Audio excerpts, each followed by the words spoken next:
कृष्ण कहते हैं जो होता है अच्छे के लिए होता है। कभी कभी विपरीत परिस्थितियां हमारी वर्तमान स्थिति को अच्छा करने के लिए आती हैं। मन चंचल होता है, ये इधर उधर भागता है और किसी भी कार्य की एकाग्रता का दुश्मन है। लेकिन यदि यह व्यक्ति के बस में हो जाए तो इससे अच्छा कोई मित्र नहीं।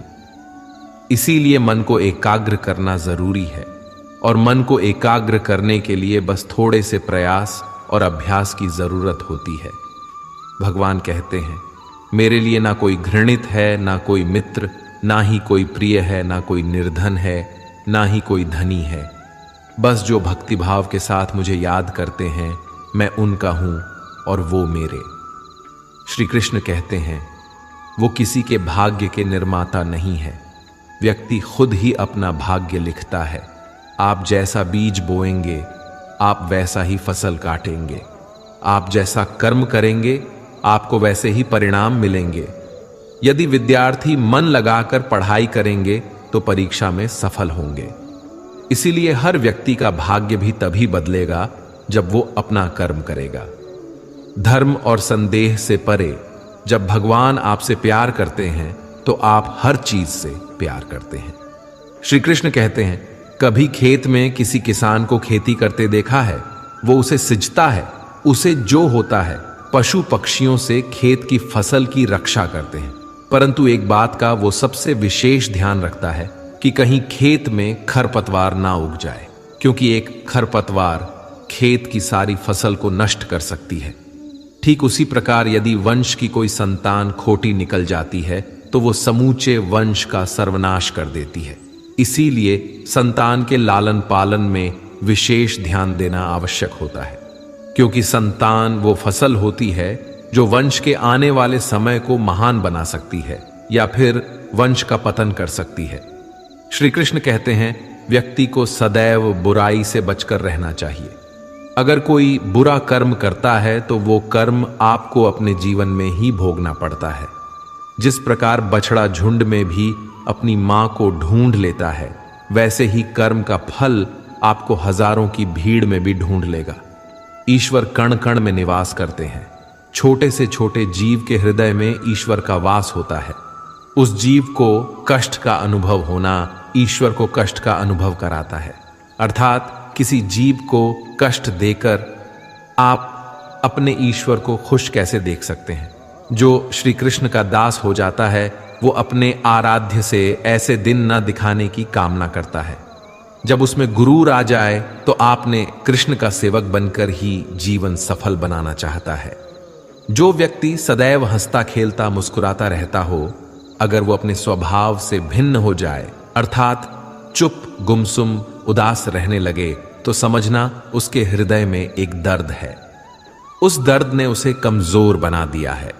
जिस व्यक्ति के पास संपूर्ण धन दौलत ऐश्वर्य वैभव सब है मगर संतुष्टि नहीं है, उस धन दौलत का कोई अर्थ नहीं है, क्योंकि वो व्यक्ति सदैव असंतुष्टि की स्थिति में रहता है। जिसके पास संतुष्टि है वो थोड़े में भी संतुष्ट रहता है। जब आप कोई बुरा कार्य करते हो, ये अच्छा कार्य करते हो, आपको लगता है कोई देख नहीं रहा है, लेकिन आप ये क्यों भूल जाते हैं, आप जो भी कुछ कर रहे हैं भगवान की दृष्टि सदैव आप पर बनी हुई है। इसीलिए आप ये ना समझिए कि आप अकेले हैं। भगवान सदैव आपके साथ होते हैं। कहते हैं, मन के हारे हार है और मन की जीते जीत। अर्थात जिस प्रकार सकारात्मक विचारों से सफलता मिलती है, उसी प्रकार नकारात्मक विचार असफलता के मार्ग की ओर अग्रसर करते हैं। क्योंकि जैसा हम सोचते हैं वैसा ही हम बन जाते हैं और अपने विचारों के माध्यम से ही हमें नकारात्मक और सकारात्मक परिणाम मिलते हैं।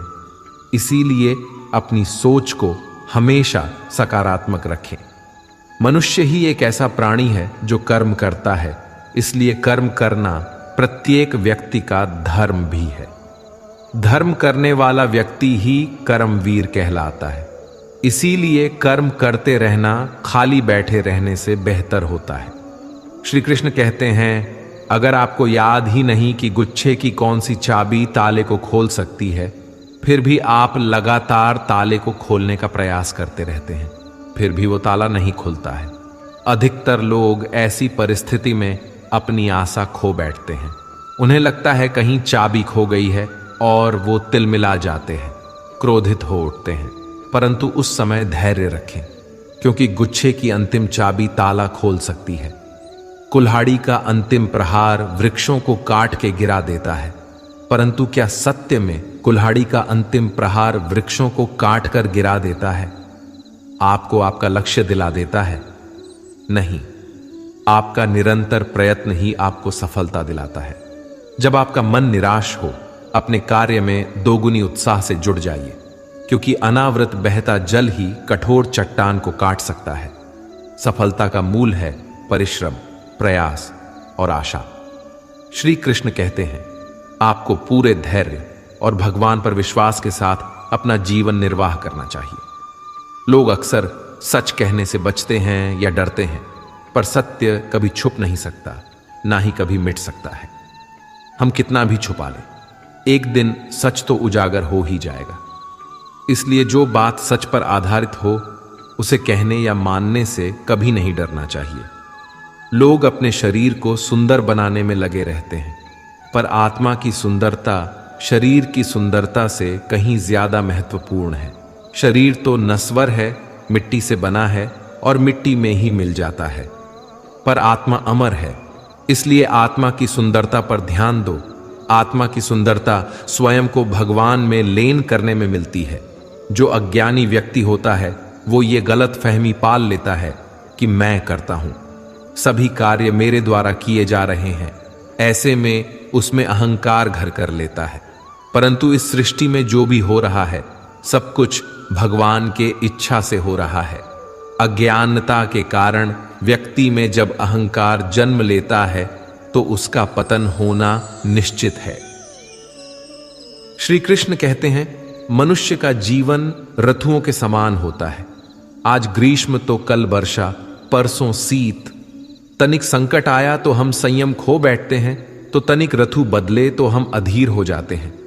अपने आक्रोश, अपने क्रोध में हम उनसे ही संबंध बिगाड़ लेते हैं जो हमारे अपने होते हैं।